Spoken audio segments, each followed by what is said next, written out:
Hello everyone, hello, and welcome back to Pillars of Eternity with me, JasonMcRay, Lil Tony, and our new guy, Alof. And still, Mr. Piglet. So, what are we up to? Well, let's recapitulate what happened before. We've got basically 3 quests to do, which I am hoping that I will do at least one of them. So we have the Hollowing of the Druid. This is pretty much the main storyline, which is us needing to be fixed. What? Yeah, fixed. Yeah, we need to fix ourselves. No, it's because of our illness. Or our condition, should I say. So this is ongoing stuff. Then we have Task Against the Grain, which is just something, it's not even considered a quest. So we have to resolve the feud between Trumbull and Swinner. Trumbull is a miller, and Swinner is a real bitch who is just trying to get as much grain as he can from poor Trumbull. But Trumbull's crops and grain is kinda buggered, because the whole Gilded Vale is pretty much going to shit. And also we have a proper side quest, which is to travel to Black Meadow to find Tortanu's shipment, and if we will be able to also his friends. So yeah, and right now I am in, what's this place called? Blackhound Inn. And yeah, we just woke up. There is quite a lot of stuff to do. We can steal, which I am not going to steal. We can talk to Pasca about some rumors. No problem. Or we can just look at this barrel and take it. Because it's free. If the mouse cursor is not red... Oh, actually you can't see it, yeah. Because the AMD GVR system is not recording mouse. And GVR is the only one so far I was able to get on work properly with Pillars of Eternity, so yeah. So we have this shit in here. So basically, if you hover over the stuff, it will turn, the mouse cursor will turn either green, it will turn red or not red. If it's red, that means you are stealing. Oh, scroll. Development of a Crucible Knight. Yeah. Actually, I should get this to here. Okay. And I guess we can still... How may I help? Yeah, we can still touch... Yeah? Our, well, people around.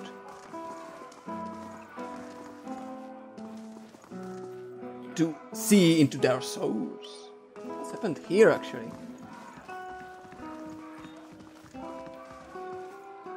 The floorboards are sticky with spills and no one has bothered to clean. Okay.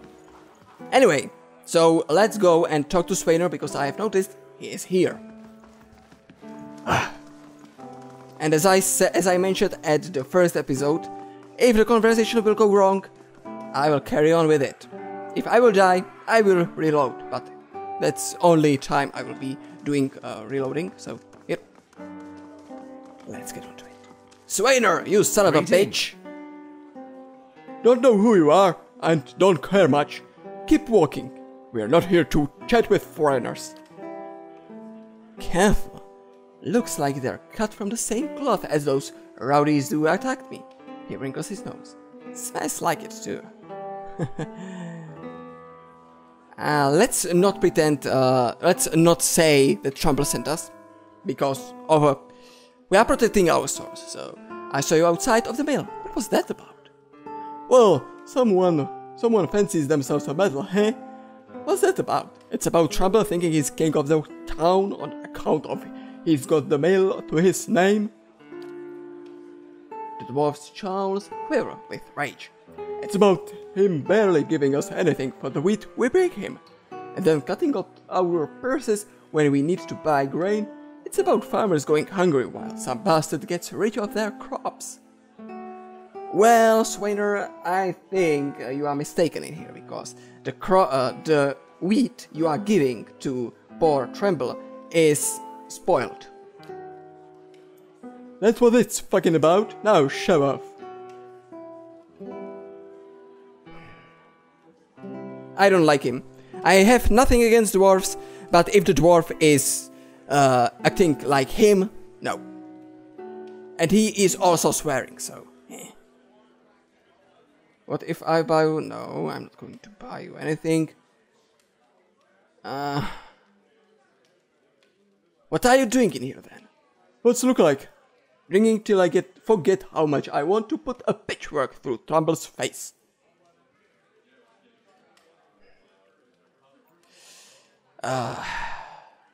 Let's try to resolve it peacefully. What if I buy you all round? Will you talk to me then?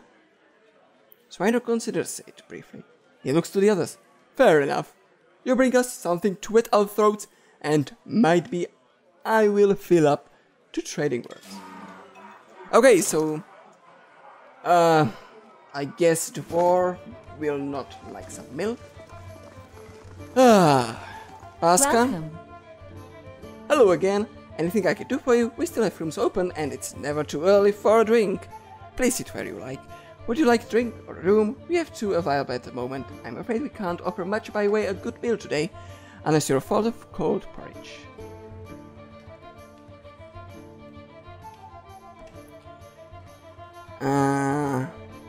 Gracie, what do you have for sale?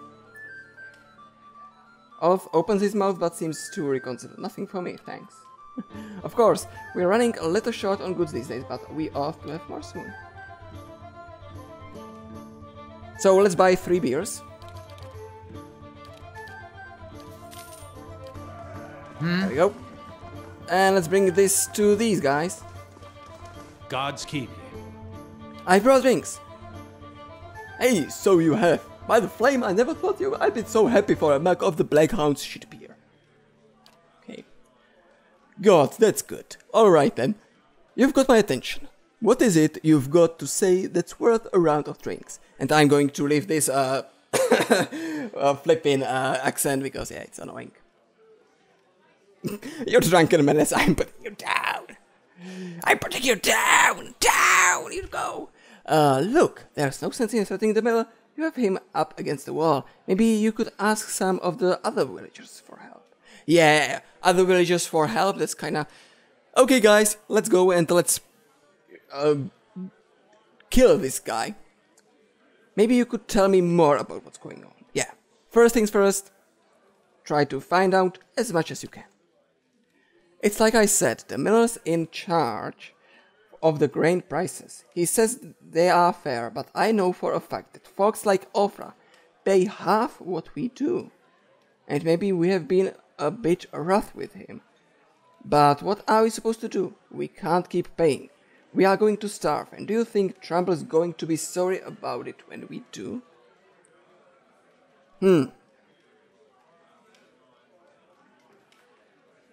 But I saw the grain Tremble has.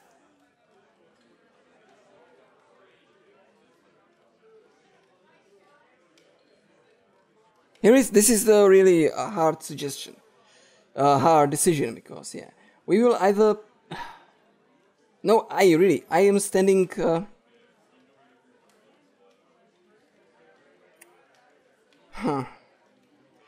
But again, on the other hand, why Ofra is paying half? You know what? I'm going to talk to Tremble for you. Ha! You think you will get through to him when we haven't? The man's thick as a peat bog. I hear he got his soul red. Found his skin used to grow sunny trees for their Idran lords, up until they figured out their side was losing. explains why his knees still ache to bend to whatever lord or lady crosses the road. He will be holed up in the mill for days, the coward. The dwarves eyes you considerably, but here, if you want to give it a shot, then good luck. We will owe you one if you manage it. Yeah, let's really quickly go and see the tremble. And let's ask him about O3 or whatever it's the other person. Because yeah, if he has a bad grain, he needs to pull up the money. That's okay. I'm fine with that. But on the other hand, why giving others half price if you really have a spoiled grain? So yeah, going to talk to him. Let's see what he's got to say. Trumble? Gods keep you. You're back. Have you had any luck with Samner? I had more questions about this whole situation. What's to explain? It isn't very complicated. I can't pay top prices for blighted wheat, and I've barely got enough good grain to go around. Sveinor's howling after things he has no right to. Seems like a pretty clean story for a messy situation. It's not. Look, Sveinor has always been a rotten bastard. With stores so limited, maybe I save the good stuff for people who deserve it. Ofra, for instance. She's expecting a child. Should I let her starve instead? Do the villagers know about the grain supply? Some. The innkeeper, for instance. It's better not to worry anyone. I'll be training for supplies and soon enough. If we can just keep things calm until then, we will be in the clear. Okay. But why the innkeeper? Yeah, why innkeeper knows about your grain and not anyone else? Why the innkeeper? I wouldn't drink the ale, is all I'm saying. Really? I have no more questions. Was there anything else? Traveler.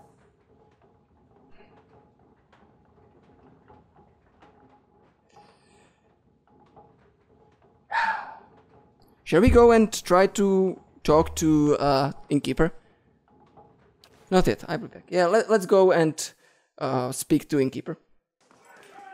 But I doubt she will have something to say. Hail, traveler. Laska? No. Okay. Flip a coin, maybe.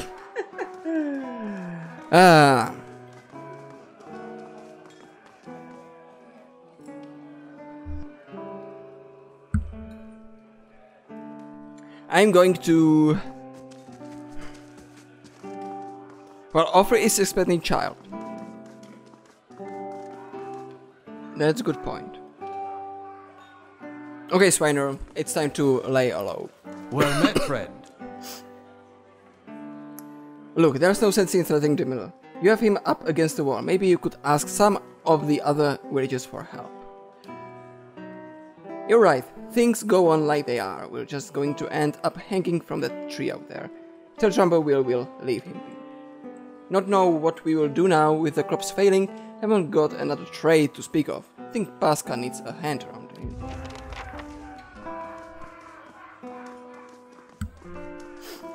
Okay, so let's go back and let's talk to Tremble again. So yeah, there's been a lot of running back and forth. But I want to be thorough.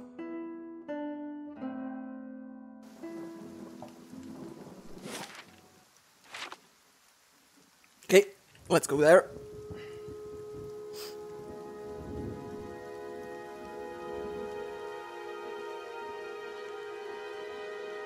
Well, whilst I was in the inn, I could ask Pasca if there is some other work to be done. Trumble? Welcome. I spoke to Swainer. And what did he say?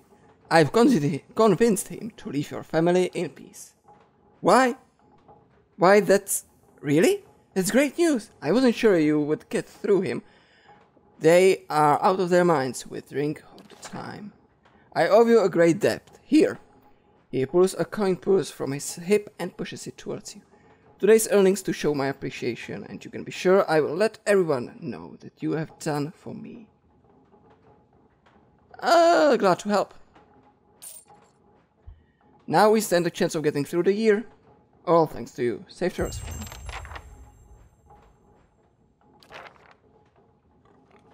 Okay. So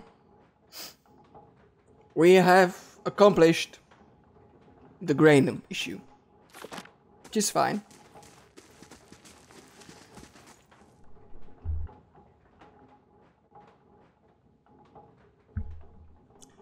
Is there anything else? I don't think so. Okay. What now? I think it's time to visit the tree.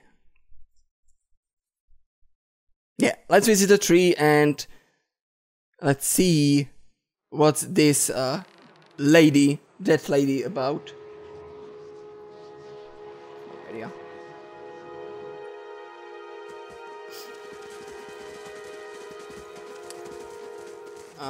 I guess it's that one.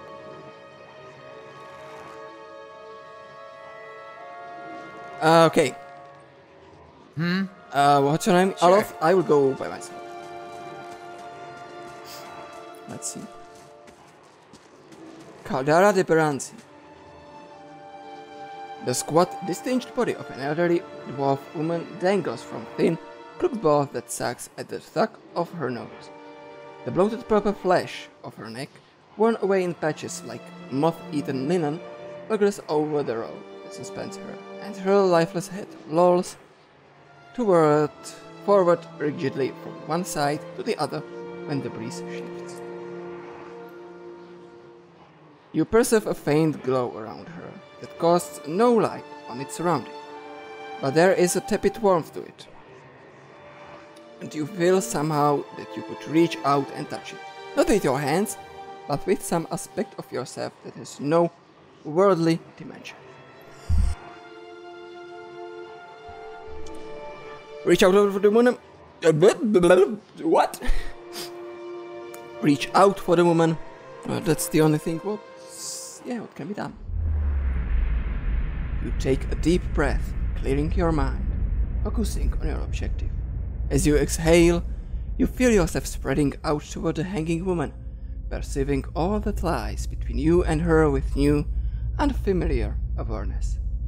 Once you have expanded enough to reach her, there is a sudden jolt into your mind, a ringing, electric surge of images and words and sounds.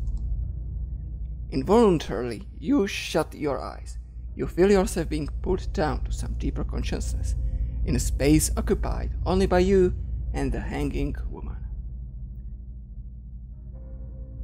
And when you open them again, she is staring at you, with eyes clouded in a milky fog. Her body still swaying in the wind. You no longer feel from a tree that stands planted in a misty void. The woman gives a slow nod of her head, the rope creaking as she does so, and she smiles at you. Have you come here for me, dear, or have you gotten lost? Ah, it is both, I think. Yes? Oh, crap.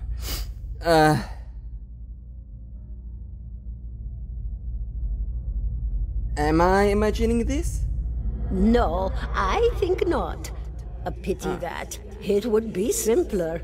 A mercy even. To not have to wander anymore, no? Alas, we are here, you and I. Wherever here may be. How are you able to speak to me? Is that what we're doing? Perhaps it just seems that way. Perhaps it is the easiest way for your mind to make sense of it. Oh. I think it is a very good choice. Okay, let's crack and let's go to the proper stuff. I need to understand something that's happened. Okay. I need to understand something that happened to me. She nods, a look of pity on her face, as though consoling a child. The world looks a little different than it used to, is that it? Feels like you're noticing things for the first time that have always been there. She nods. You have seen past the shroud. It only takes an instant. Your soul remembers, yes? Remembers how it sees when it leaves the body, like being reminded of a dream you had forgotten. You are a watcher now, and a watcher you will stay. A watcher? What is a watcher? What indeed? Long hours have many animancers spent studying such things. Not I, though. Not I. I'll tell you what I know, though, since fair is fair, and here we are visiting, you and I, and it reminds me of better times. You mean better times than hanging on the tree? Yeah, I can imagine. Souls pass on. Some say through Audra stones, which are the blood veins of the world. They leave the world for a time and are reborn into it, sometimes more than they were before, but usually less and seldom the same. For all souls there is a time where they do not live, yet have not passed on, and those souls roam the world, same as you or I, either leaving or lost. But no one sees them because they have forgotten how. A watcher sees, though, knows what to look for. And sometimes they know a person just by looking at them, know where they've been in ages past when their bodies were other bodies. See memories even their owner can't recall. A wonder to behold when all goes well, a wonder.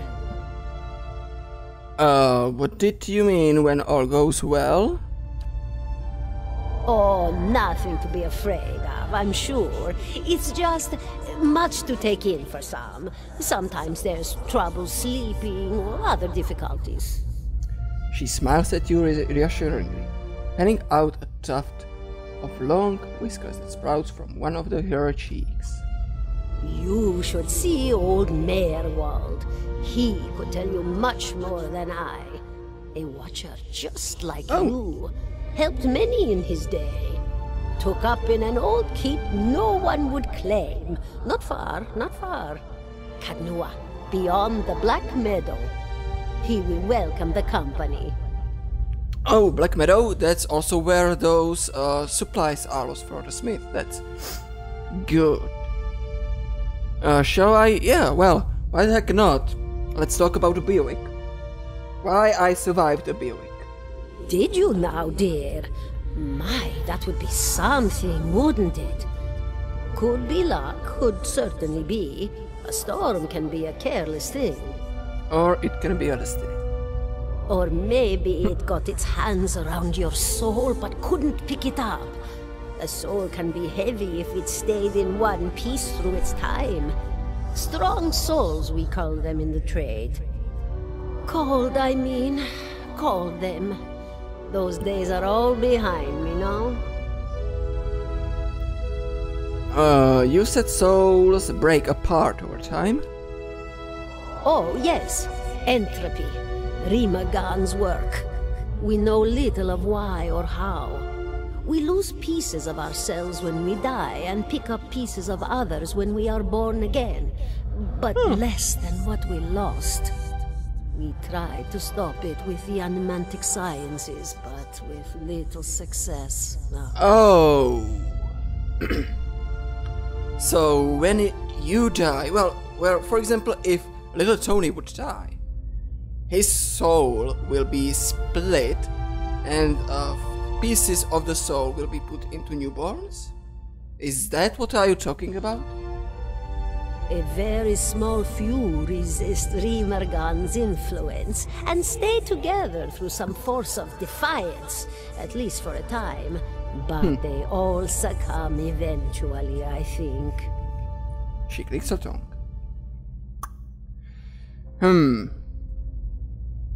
Do I want to know about something about you? I guess not.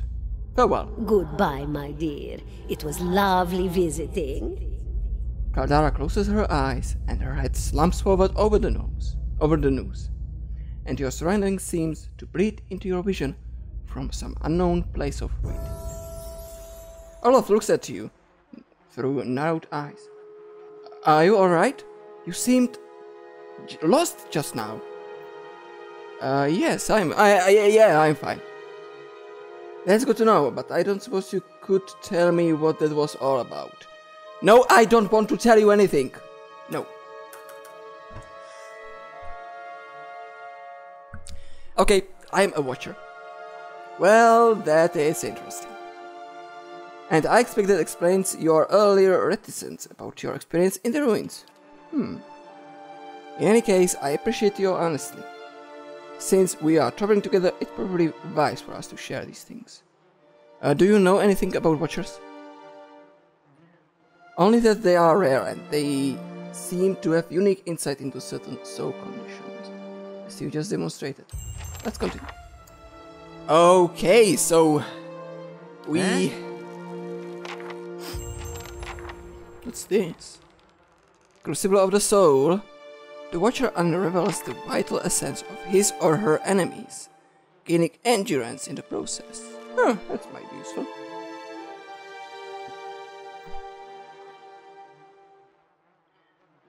So it will damage enemies around me and it will regain... Well, it will give me some endurance. That's good. Huh? Okay, Olaf. Okay, Mr. Piglet. 17 I and a half. think it's time to level up. And we need to go to Keitnua. And also we need to travel to Black Meadow. So we will go, well, since we are going through the Black Meadow, we will do this. But also I would love to go back into the Whalewood. And maybe these two, do these three. 3 bandits, I guess we can manage to kill them. Yeah. So, I'm going to quickly jump to the Blackhound Inn. Just to see if the innkeeper has some rumors for us, so we can, well, maybe get another task or maybe even a quest.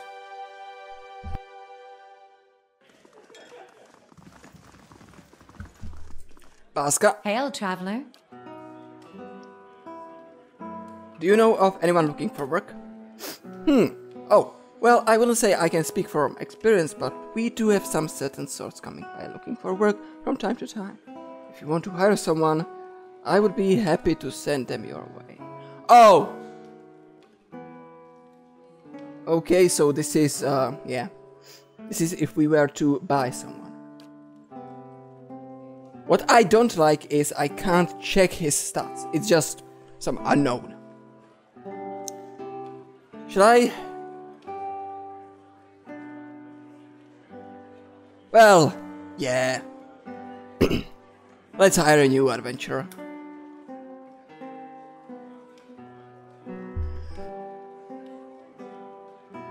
Oh, I can create a new adventurer? Huh. I guess, yeah, I guess this can wait. This can wait then. I thought it would be just some random guy.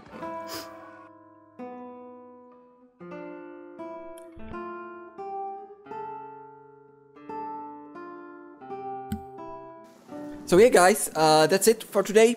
I'm going also to quickly level up.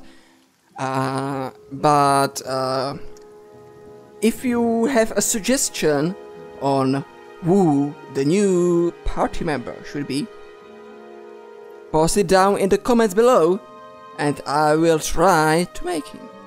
So I was thinking about some proper ranger, so maybe a hunter, or maybe a spellcaster, or maybe a healer.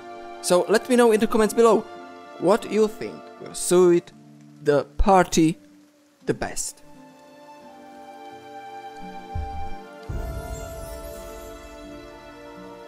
And in the meantime, let's get also the level up going. So we have 7 points. So let's go 1, 1, and 1. Roach abilities: Blinding Strike, which is to blind, Reckless Assault, lower the deflection of the target.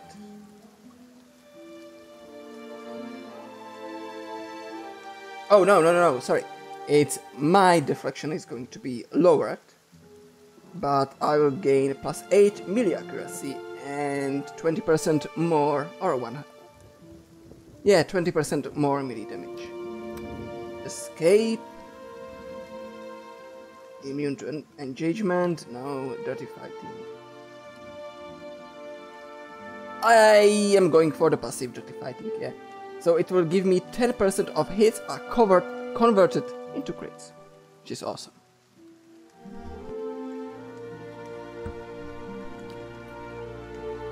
Okay, and nothing new. Good. And let's also level up Alof. So Alof, you are a wizard. And I can finally look it into your face.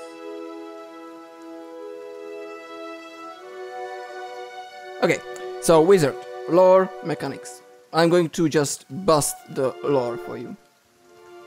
Don't do anything else. Okay, now the spells. I can choose 2 spells. Level 1 or level 2.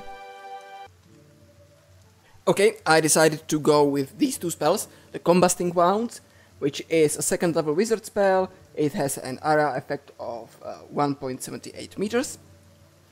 And it will burn over time when hit for 26 seconds. So 5 burn damage. So I'm right now not sure if the burn damage, if it's 5 over time or 5, well, per, how to tell it, per tick. I think it will, actually this more looks like, yeah. Oh, here we go. Inflicted an additional burn damage over time each time they are wounded. Okay, that's good. And the second one is the Curse of Blackened Sight, which will cause our foes to be blinded for 26 seconds. Well, I think this is good. I was looking through the other, well, not really looking through the others because I don't think that matters too much, but still I want something that appeals to me. So one kind of defensive, one offensive. Well, it's both offensive, but this is more like how you call it properly? How is it called? If it's well, passive offense, yeah. Well, debuff, yeah, debuff. That's what I wanted to say. Okay, and no new talents. Good. So, guys, it was a little bit not too much done in this episode, but we sort out the quarrel between Tarrell and Swainer. We spoke to the weird dwarf lady on the tree. We learned that we are watchers, and we are pretty much ready to move on. So in the next episode, we will go into the Whalewood, and we will slay the bear in cave. We will go up on the ledge, and we will inspect the body, and we will try to help the imprisoned dwarven cook. Maybe we will be able to hire him, and he will be cooking for us. And we can enslave him, and yeah. We'll see about it. So, thank you all for watching. I hope you are enjoying this series. As I mentioned quite a few times, my series is going to be really full playthrough. so I'm just really playing it as I would normally do, without recording. So basically I am just recording for you to see how I'm playing it. So, thank you all for watching. Don't forget to leave a like, subscribe, share the video with your friends, and one special request for you guys. Well, that makes it 2 for this series. First one is I need a name for the Piglet, because I hate calling him Piglet all the time. And second is, if we are going to hire a new adventurer, who would it be?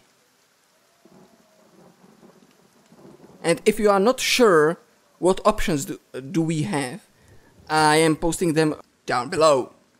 Thank you guys for watching, and I'll see ya all next time. Take care, and bye bye.